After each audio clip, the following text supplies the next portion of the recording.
Today we're going to take a look at a tasty tune. What makes this tune tasty? Episode number 3, Court and Spark. Title track from this 1974 release. Title track Court and Spark off of the Court and Spark album by, of course, Joni Mitchell. And it's one of my favorite albums. I used to have this on vinyl.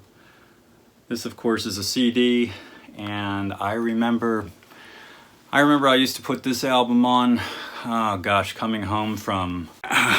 He doesn't even remember he doesn't know what he's talking about, you know? The guy's out there, oh boy. Pretty much every track on this CD is noteworthy.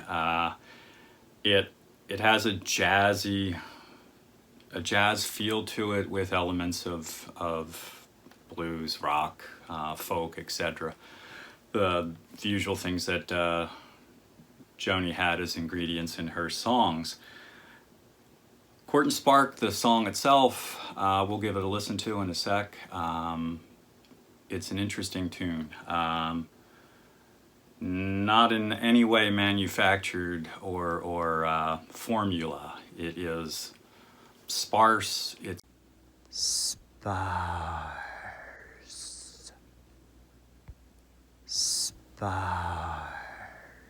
We'll get Dr. Shang to get into the details of the lyrics and the structure of the song, but it's just an interesting, it's like almost like a painting of a tune. But let's give it a quick listen and take a look. So the intro starts off with just a couple of piano chords. I think that's an E to a D to an E to a G. And it's almost like the king is arriving at the palace gates. It's just an announcement of chords. And then it falls into that suspended, the suspended chords that Joni likes to use. There's an A suspension, an E suspension in there, and it plays off of those chords. And then drops from an E major into an E minor. So you get this announcement, you get the going somewhere, those suspended chords that are trying to take you somewhere or lead you somewhere, and then you fall off into this E minor chord. So there's a gloominess to the song off of that E minor. Let's give it a listen. It's my piano.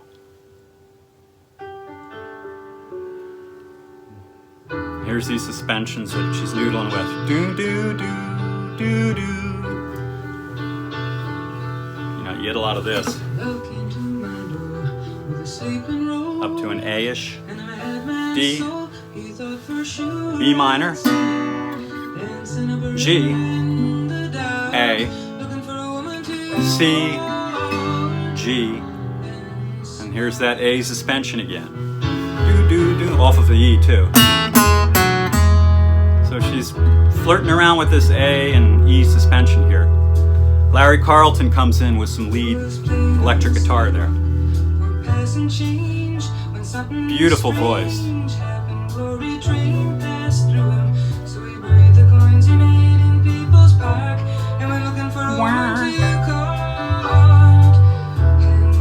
Notice the sparseness of the instrumentation in this song. There's those.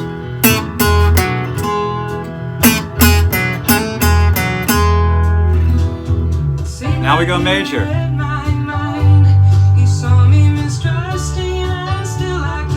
This is happy.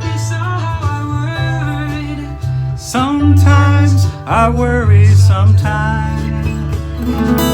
There's that A suspension. Back to the D, E.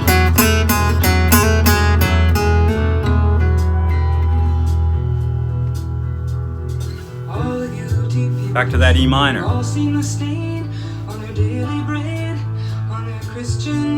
Song's real open. Now we've got some acoustic guitar coming in here. Off of suspensions.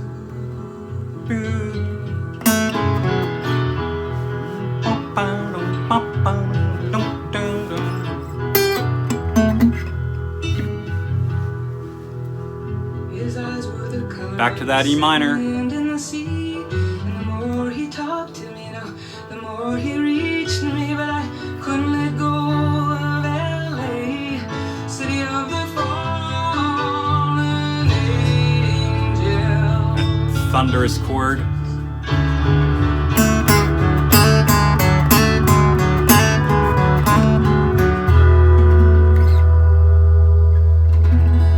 Ending on an E.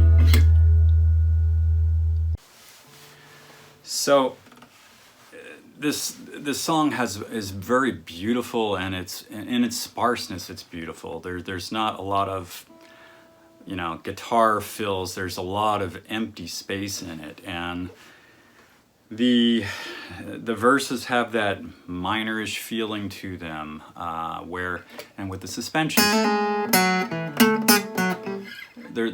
The lyrics are questioning, as is the music. They're questioning what to do next, or what's going to happen, what's going on here. And again, Dr. Shank will go over the lyric structures to get an idea of that. Little did I know he's well versed in English composition also, along with electronics. But so the verses. And all of the suspensions that lead into them and out of them, they are questioning, and you're taking that next step forward as the song goes on. And again, this is some pretty crafty musicianship here in writing for a tune that pulls you into this passing moment, and Joni Mitchell pulls you into this. That E minor chord, and there's a B minor in here too. Love came to my door with a sleeping roll, a madman so I thought for sure I'd seen him dancing up a river in the dark, looking for one to court and spark. So you've got a kind of minorish feel on the verses that gives you that, what would you call it, melancholy kind of feeling. Not depressed, but still unsure. And then we've got this bridge that it's like the sun coming out of the clouds. It seemed like he read my mind, he saw me mistrust. It's just beautiful major chords that really shine in the song, and really there's hope in that section of the song. But again, it's just a couple of lines in the middle of the song, just positioned into the middle of the song to give you that little bit of hope. And then we're right back to the E minor chord, back into the verses again. It's a really interesting song, as are some of the other tunes on the album, and again, it is a tasty tune. I remember listening to this on vinyl in wooden walls in the room, empty, not much furniture, and having this turned up pretty loud, and it sounded like Joni Mitchell was playing piano over in the corner of the room. It just echoed, and it was beautiful in there. Reverberated. Anyway, what makes this tune tasty?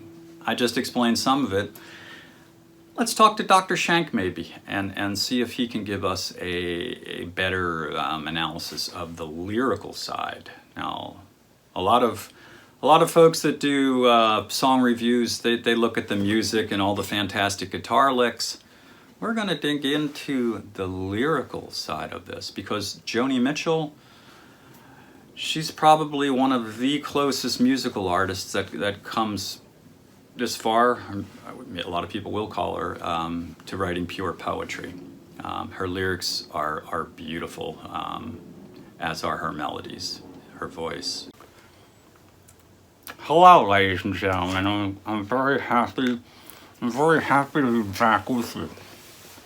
I'm having a little trouble with my choppers today, but I think things will get better as the day progresses. Yes, Mr. Begg did mention that I'm well versed in creative writing and English composition and poetry. No pun intended. Do you get it? Well versed? Oh, yeah. Now let's take a look at the lyrics. Joni Mitchell writes very interesting lyrics, and at face value, you might not realize how in-depth these lyrics can be, because a lot of people just listen to a song, okay? If you're a writer, for instance, oh, excuse me, I've got some drivel. If you're a writer and you're listening to a song, you're going to pay probably more attention to how the song is written, its lyrical content, sentence structure, where the commas and punctuation might be located as far as the vocals go. And on the same respect, if you're a musician, you're probably going to listen to the music. Wow, how does that bass line sound? How does it coincide with the kick drum? Wow, that's a tasty lead guitar solo. Whoa, that's beautiful improvisation. Yeah, things like that. You know, wow, that guy can sing. That lady can hit that high C. Things like that. So, who you are and what you do, etc., can you know come into play when you do listen to a song and how you listen to the song.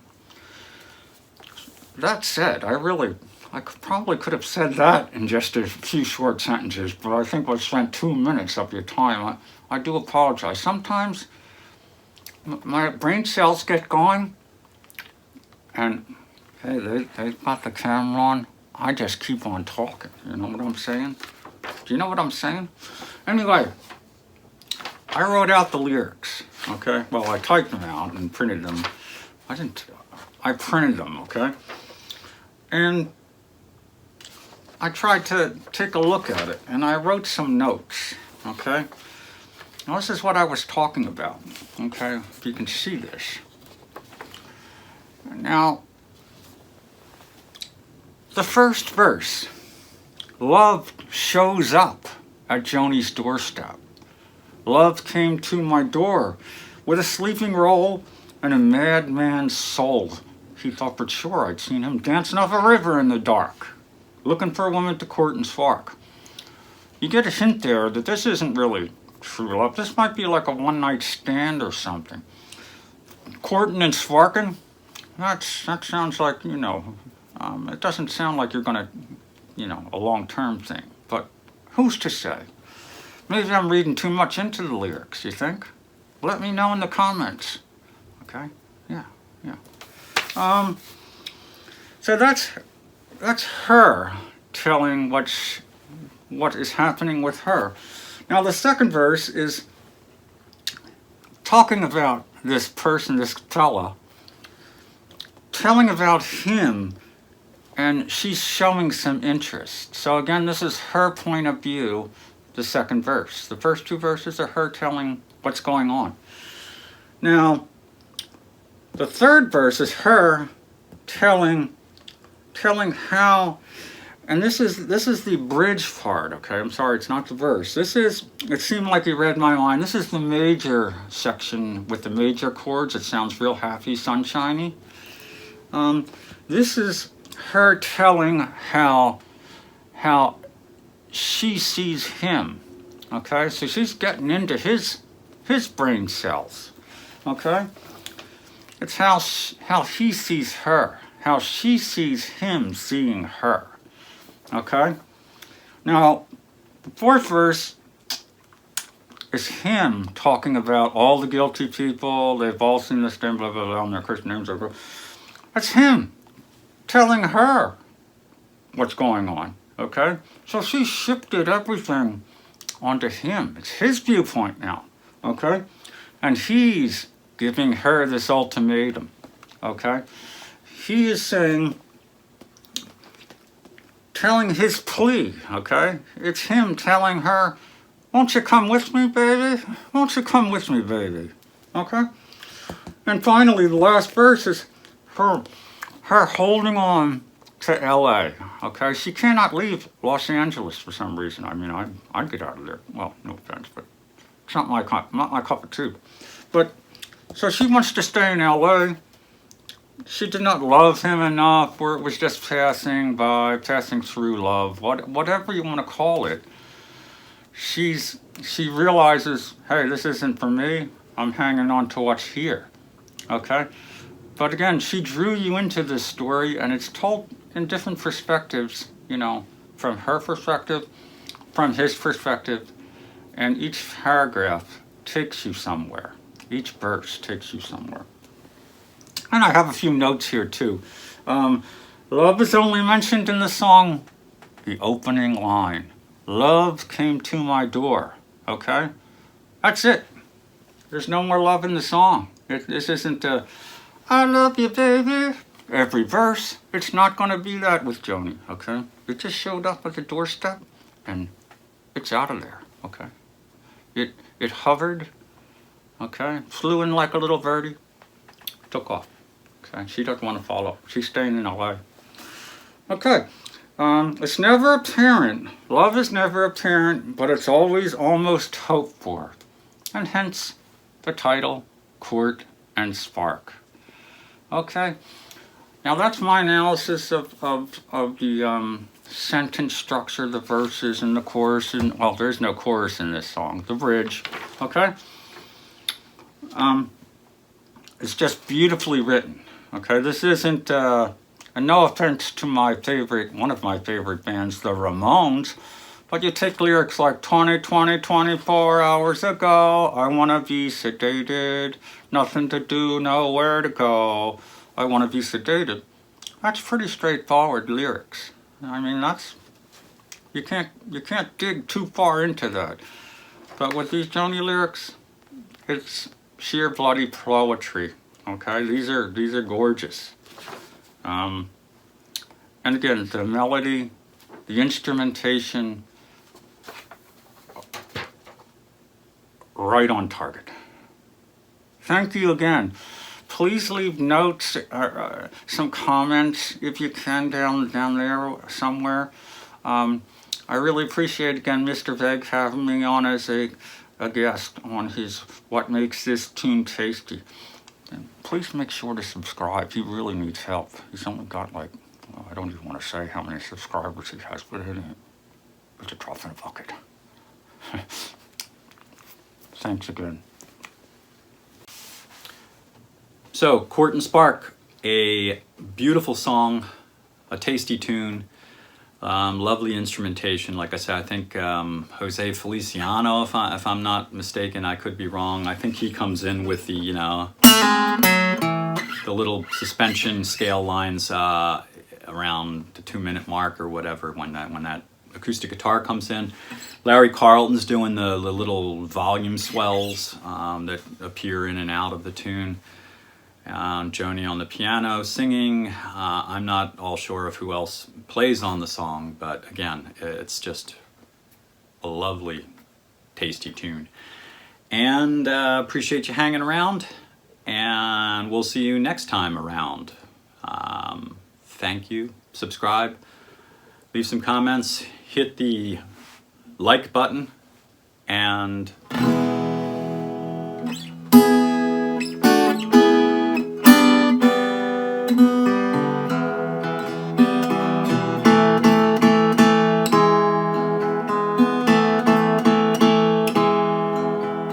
love came to my door with a sleeping roll and a madman's soul. He thought for sure I'd seen him dancing up a river in the dark, looking for a woman to court and spark.